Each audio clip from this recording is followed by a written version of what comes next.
You can be a person of faith and you don't have to believe in biblical inerrancy. Not even the Bible believes in biblical inerrancy. For instance, in Ezekiel chapter 26, the prophet makes some pretty dire prophecies against Tyre, the merchant city-state kingdom, and says that King Nebuchadnezzar of the Babylonians is going to come and destroy it, brick by brick, absolutely demolish it. However, we know from history that that did not happen. Nebuchadnezzar had a 13-year siege of Tyre and didn't really get much out of it. He was able to make Tyre pay some tribute, but did not destroy it, did not occupy it, did not win. But here's the thing, Ezekiel acknowledges this. 4 chapters later in Ezekiel chapter 30, we get an acknowledgement that Nebuchadnezzar and his soldiers, they wear themselves out with a siege of Tyre, and it doesn't work. And so instead, Nebuchadnezzar is going to get Egypt instead. So here's this fascinating thing that within 4 chapters of scripture, you have a prophecy with absolutist language and then a rejection of that prophecy. Like, well, that didn't happen. Something else is going to happen instead.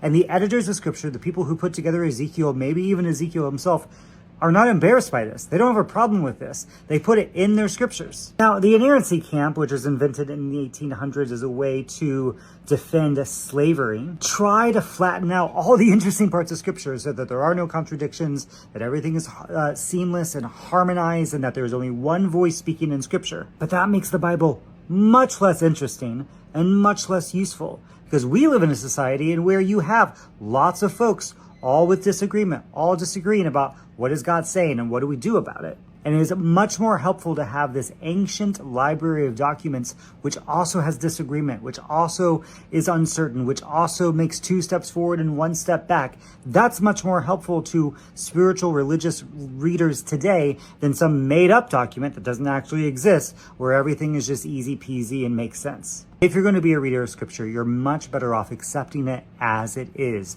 of a multivocal library of documents with disagreements, even within the same author, the same book.